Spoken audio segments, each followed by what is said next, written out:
Okay, welcome back. So far, if you followed the series, what you should have found is all the sort of basic skills. I've not gone into massive amounts of detail. I have essentially just got the basics that'll get you sort of up to A level standard. Um, so last video was on inheritance. Hopefully you understood that. You've made a few apps now. There are some different videos here and there, like using buttons and things like that. I'm going to drop in, but essentially now we're going to start looking at the kind of things you're going to sort of want to do. So nobody wants to make a program that adds 10 items to a shopping list. Nobody cares about that.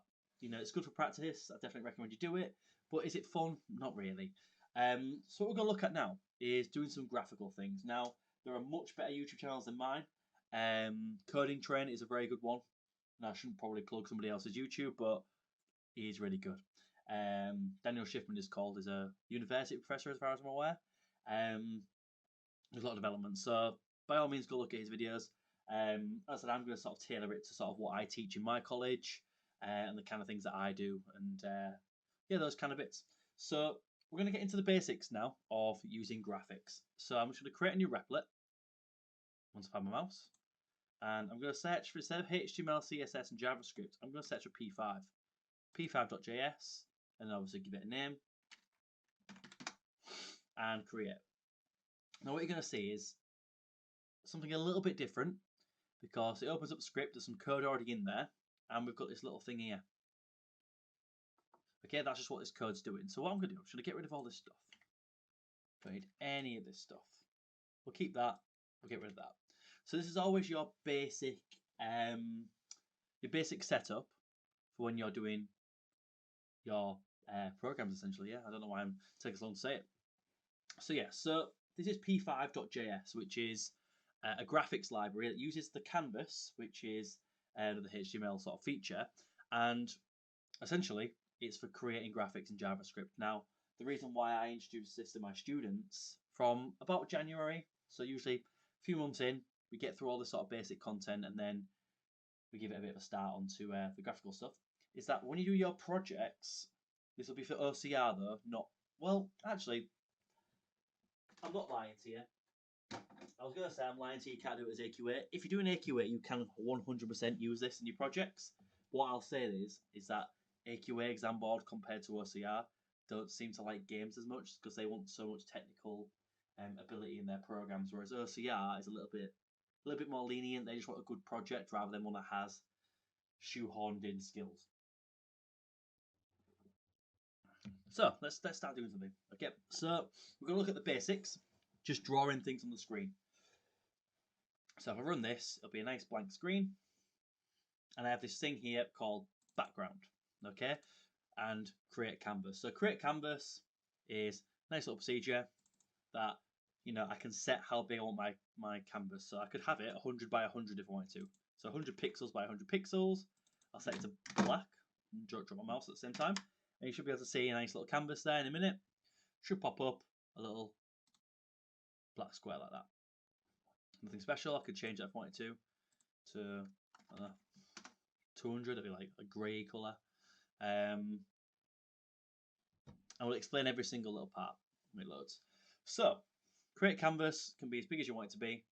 We'll do 300 by 300, just so there's a bit of room. But if you do window width or window height, that's all well and good, it works. But if you've got a massive screen, it'll be huge. If you've got a tiny screen, it'll be tiny. So it's good for scaling, but it can get a little bit faffy for certain things. Now your background function. What this does is create the background color. You can either put in one number, which is essentially a scale of black to white, so 0 being black, 255 being white, or we can add in 3 numbers, which goes in like RGB. So red, green, blue, like that. So I could do red, no green, no blue. And it'll give us a nice red background. In a moment, anyway, if it turns up, there we go. And then I could do the same thing and have a nice blue background. And you can use any format you want, get a specific colour, it's absolutely fine. So that's your RGB. And that's your background done. Okay. And obviously you don't have to go 255 at a time. I could do 100, and that hopefully Should give us like a purplish colour. There we go. So that's that. So this is our creating canvas and the background. Now, draw. It's pretty good. This is a loop that loops round. I'm pretty sure it loops 60 times a second. So this is where all your game logic's going to go, because you want to constantly be thinking about drawing things, detecting things, that kind of stuff. So main ones you're going to do, other than like images and sprites and stuff, but we'll get to that later on, is you're going to have to create some shapes. So what we can do is, first I'm going to write is clear. Now, the reason why we do that, I'm going to cut this and pop this here, is because when we start doing movement, what you'll find is that it doesn't clear the screen beforehand, so you see like a trail of your circles and things. So let's say I want to draw a circle, so I'm going to do ellipse, and then your first parameter is you've got your x coordinate, your y coordinate, and you've got your size. Then you can have 2 for that to make an ellipse or whatever. So the way it starts is 0, 0 in this corner, and then just get rid of that. 300, 300 with this corner. So that would be 0 on the x, 300 on the sorry. Let's get it right. Sorry, 0 on the y, 300 on the x. I want it to go this corner, and so on. So if I want to go right in the middle, what I can use is, because I've created a canvas, I could write 150, but I could do width divided by 2, height divided by 2, and let's say 50 by 50. And then what we'll see here is it'll just be a circle with no colour, as far as I'm aware. There we go. So there's no colour in there. I can use fill like that, and then that should make a nice red circle. And that's it really. That's your drawing. Do exactly the same thing, but let's make one at 0, 0. So let's do this at 0, 0, but this time I'm going to make a rectangle. So I'm going to put rect, and it'll make me a nice little square in the corner. And yeah, so if I just quickly go to a new tab and do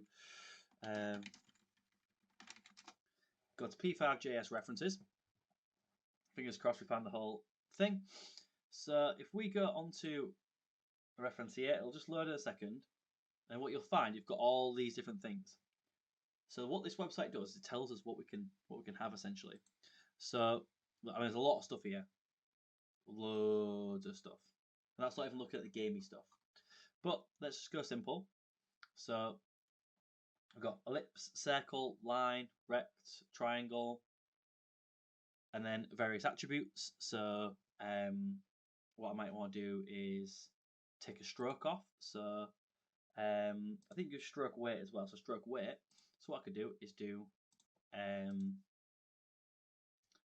for the rectangle, I could do stroke weight 10, and that should give me a really thick line like that around these bits. Now what you'll see is it's done it on this one as well, even though I've written it afterwards, and that's because it's a loop. So for example, if I don't want this circle to have that stroke, what I might do is do no stroke before the ellipse. See, it sort of almost like cascades around. If I say the stroke weight's this, and I don't tell it otherwise, it's going to apply to everything above this as well, unless I put in something like no stroke. So the circle shouldn't have any stroke, and now none of them have stroke. So you see it sort of cascades down. So if I was going to do this properly, what I might do is, instead of taking the stroke off, because I'll have to put the stroke back on, I can do stroke weight 0, stroke weight 10. What that should do is remove most of the stroke of the circle, then throw it back onto the rectangle. Actually, that's worked. Doesn't look great, but that's worked.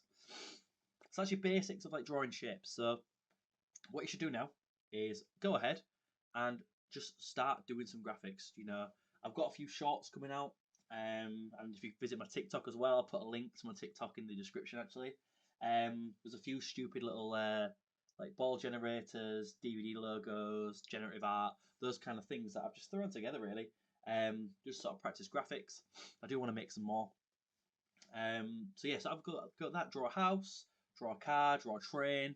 You know, if you're drawing a house, you know, rectangles with some more rectangles inside it, a little triangle for the roof or whatever, something like that. That's your basic sort of bits. One thing you might want to do as well is, I'll just show you, is if I add in a number on the fill just before we finish off, what we should see is it looks a bit weird. Now that's your transparency. So that's your alpha. So if you want to make something, say you was doing the window and you want it to be like a fadey blue to the white in the background or something, you could put some alpha in, or you could just choose a colour. It's absolutely up to you. So yeah, so that's your basics. 10 minutes. I've actually finally got a video down to 10 minutes ish. So what I'll do is I'll see you in the next one. Please like and subscribe and give me some comments.